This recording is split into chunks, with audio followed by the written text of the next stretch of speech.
Hello. Now we will start here the chapter number third. Chapter number third is the bipolar junction transistor. We already studied that two chapter in basic electronics. First one is the introduction of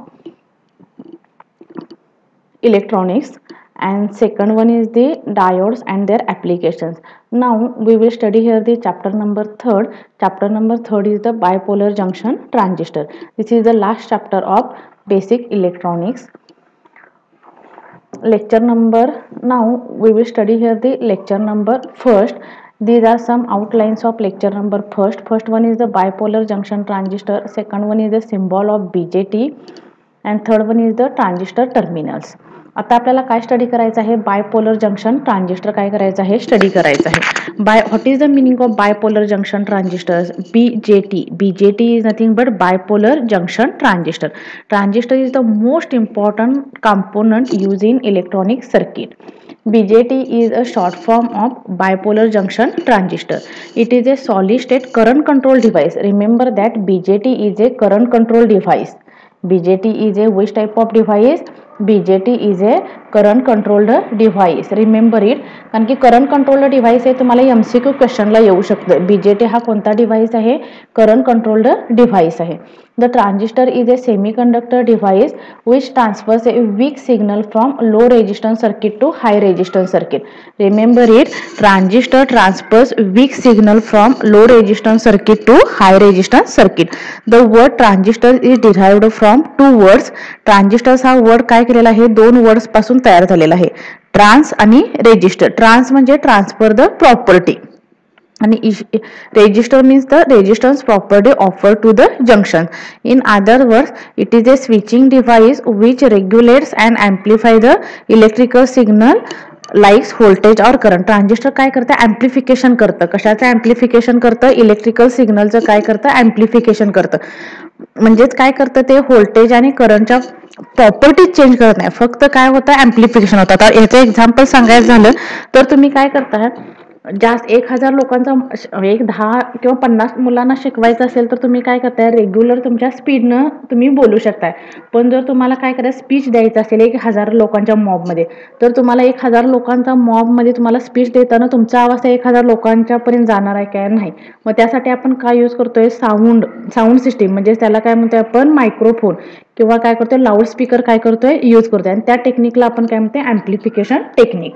आता this is the symbol of BJT. There are two types of BJT, PNP transistor आणि NPN transistor. हा कशाचा symbol आहे? PNP ट्रान्झिस्टरचा. हा कशाचा symbol आहे? NPN transistor.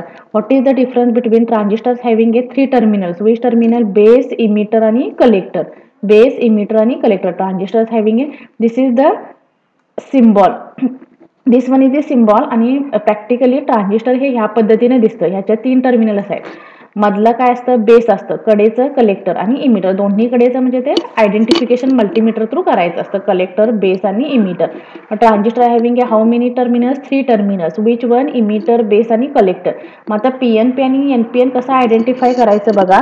PNP आणि NPN आयडेंटिफाय करताना इमिटर टू बेस जर करंट फ्लो होत असेल, emitter to base current flow होत असेल, PNP ट्रान्झिस्टरमध्ये करंट फ्लो कसा होतो?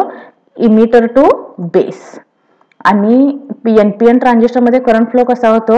Base to emitter. This is the important part. तुम्हाला MCQला विचारतील, in PNP transistor the current flow of emitter to base और base to emitter. Now transistor terminal. ट्रान्झिस्टरला किती टर्मिनल आहेत? 3 टर्मिनल आहेत, इमिटर, बेस आणि कलेक्टर. इमिटर बेस जंक्शन काय तयार करतं? इमिटर बेसमुळे काय होतं? J1 जंक्शन तयार होतं आणि बेस कलेक्टरमुळे काय होतं? J2 जंक्शन तयार होतं. आता what is the exact use of emitter? The section of one side that supplies a carrier is called as the emitter. म्हणजे करंट जर फ्लो करायचा असेल, म्हणजे सेक्शन ऑफ वन साइड, हा सेक्शन आहे वन साइडचा, ह्या section of one side that supplies carrier is called as emitter. Emitter is always forward bias with respect to base. Emitter हे नेहमी काय असतं? फॉरवर्ड बायस असतं with respect to base. For NPN transistor emitter supply holes to its junction and for PNP transistor emitter supply electrons to its junction. Now what is the exact use of collector? The section on another side collects the carrier is called as the collector. Emitter काय करतं, emit करतं आणि collector काय करतं, collect करतं.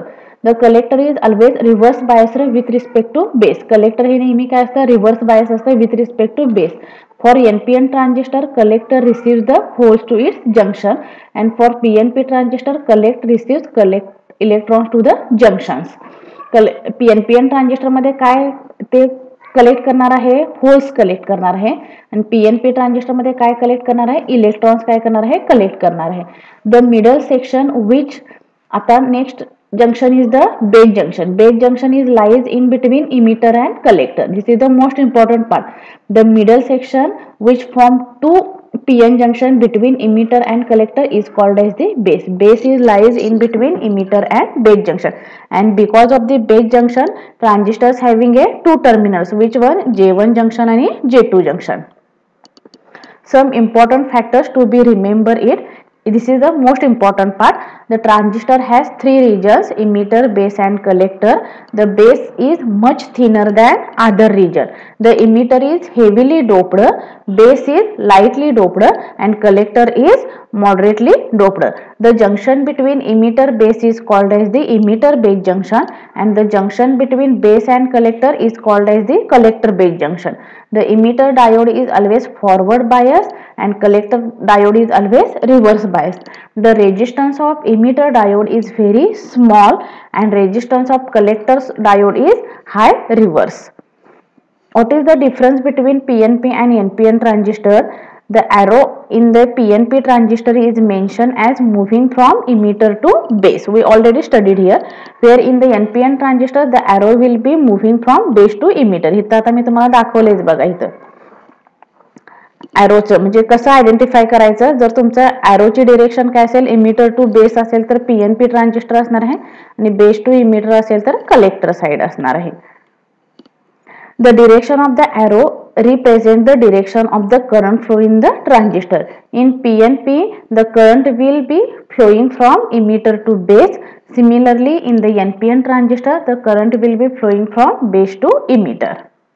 If any queries related to lecture number 1, then you will ask me.